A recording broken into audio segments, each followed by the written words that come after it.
Hello everyone, my name is Nicholas Jennings and we are back. We're ready in business. I still have some stuff to put away here, but I have two movie reviews for you to do today. The first is TMNT Out of the Shadows, and the second is The Conjuring, which I just recently saw. So we'll start with TMNT, and I need my glasses. Here we go. Glasses. Alright. So, TMNT 2 is a sequel to the first TMNT, which was done by Michael Bay and Company. And, as far as I can tell you about this film, it's not... Okay, I'll say this first.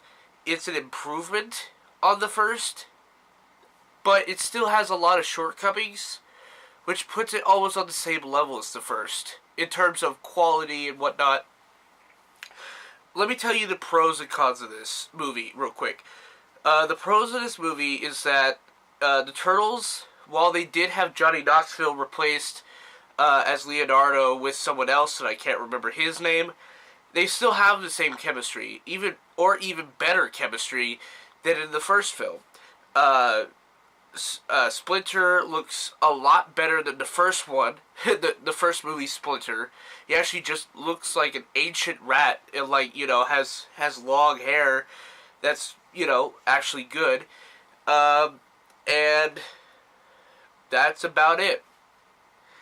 There's nothing really else that I can really say about this film that is actually worthwhile. I know some fans might defend the first film, and they might defend this second film, but honestly, for me, being a Turtles fan, I don't see why you would defend it. I mean, granted, the Turtles are still the Turtles. Like, they still have the same companionship, the same camaraderie. They're really good ninjas, but the problem is that they were never ninjas in this film. Like, throughout the entire film for this, they didn't act like ninjas. Like, they weren't in the shadows. They were always in the daylight. And I guess that's why they called it Out of the Shadows. But, to be honest, it doesn't work for these characters.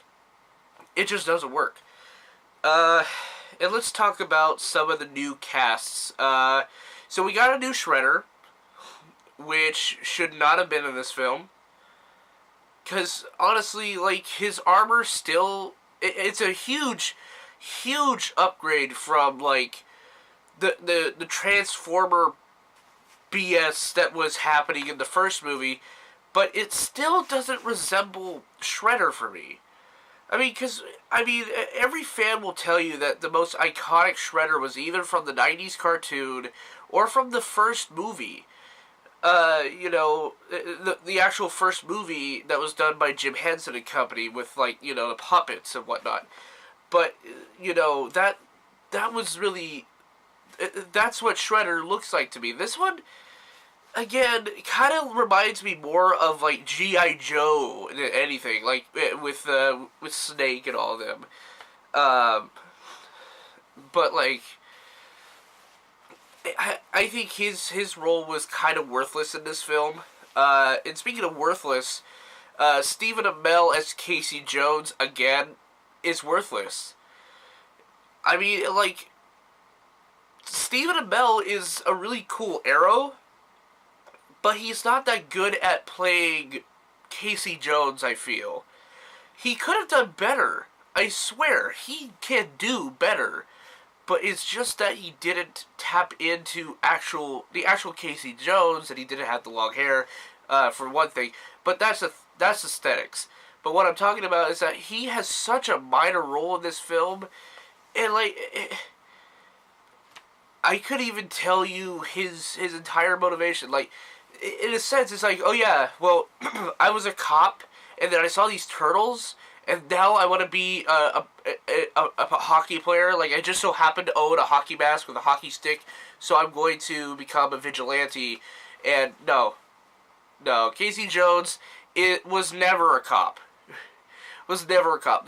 They don't know how to handle Casey Jones at all. At all.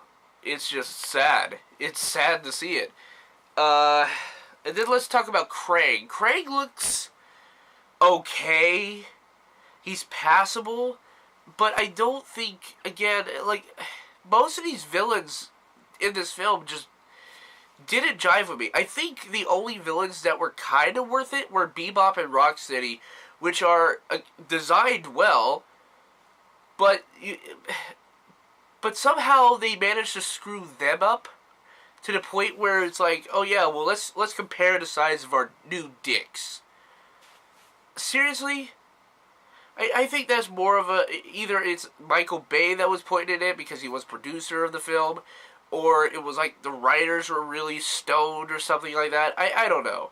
I don't know. But the new TMNT film just falls short of being an actual good film. It's still bad. It's a bad film. And I think it's passable to watch. I don't think it's a good film. But if you really want to watch this, just wait until it either comes out in Redbox or becomes a TV movie. Like, honestly, this isn't worth the price of a matinee ticket at all. Unless maybe, you know, you are a morbid fan of the entirety of the TMNT franchise. But that's all on you. And then the second film we're talking about today is The Conjuring 2. The Conjuring 2 is the sequel to The Conjuring 1, which are both directed by the now acclaimed horror director James Wan, who also co-created the Saw franchise. And this film, like many of the critics are saying, is an improvement from the sequel. From the first film, sorry. It's an improvement from the first film, not the sequel. There wasn't any other sequels. But in a sense, The Conjuring 2 is a great film. Like, after seeing a whole entire month with mostly disappointments, I'm so suddenly glad to see an actual good film in a long time. The Conjuring 2 does improve upon its predecessor, and it does so with strides, with great cinematography, great atmosphere, great characters and dialogue. Like, and keep in mind, I'm not a huge fan of, like, haunted house movies because I think just all of them are generic and doesn't really amount to anything. This one does. I have to give extreme props to the music in this film. The orchestrals, the singing, everything about the music in this film really pulled me into their universe that they were wanting to build in this film, and I loved it. It reminded me of, like, The Omen or The Exorcist type music in some areas, especially towards the climax of the film and, like, the ending and whatnot. There's a lot of really good orchestral music mixed with great piano music as well. Now let's get into characters. The characters are really good. They're really well written, especially for Ed and Lorraine Warren. They're handled extremely well. Again, just like the first one. And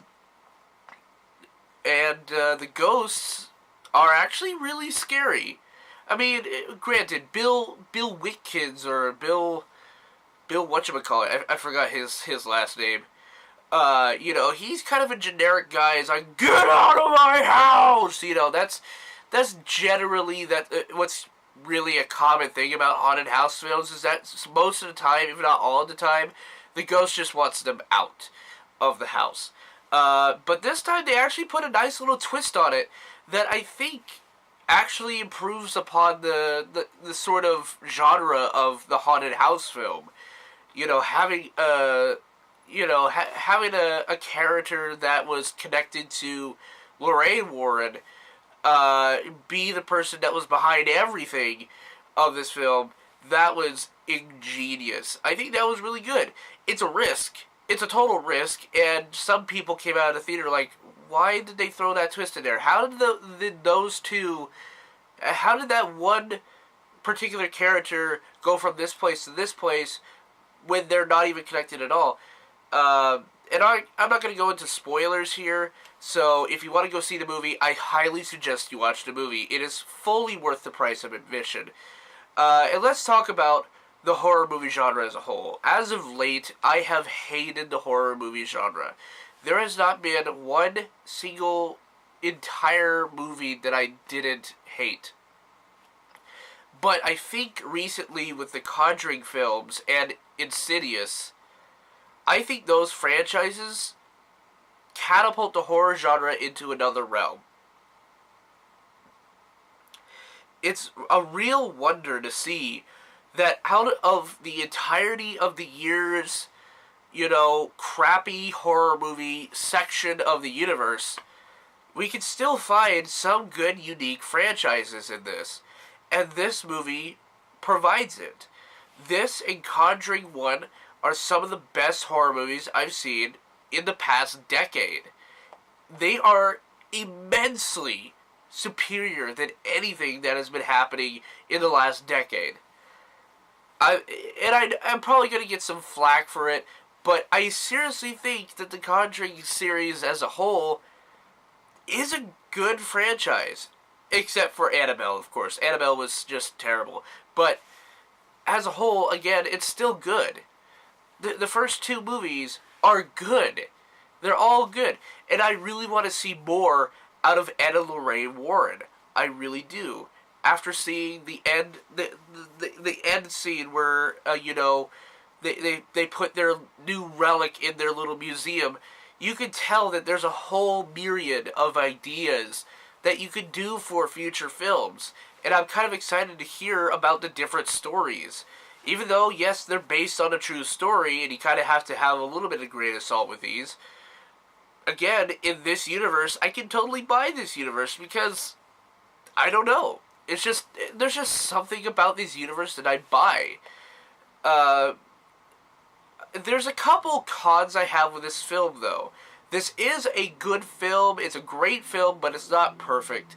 As with any film, most, if not every film, is not going to be pitch perfect. But this film is near perfect. The one thing I have a gripe about in this film was the Crooked Man. The Crooked Man was actually a really cool idea, and at times he is creepy, but the execution is a little bit off. For me personally, the CGI-ness of the character is not that unique. It's not that cool. I mean, he looks amazing, and when he rises at 8 feet tall or whatnot, he's huge, and the camera allows you to see how huge he is. It's just that I wish there was more practicals in it, like in Krampus. Or, in something else. I want there to be practicals, but, I mean, you can't have practicals with every movie. And there was practicals in this movie. There was totally practicals in this movie. A lot of practicals. Which were really, really great. And the CGI kind of bogged it down, but not a lot. There's not a lot of CGI in this film, and I'm kind of glad for it.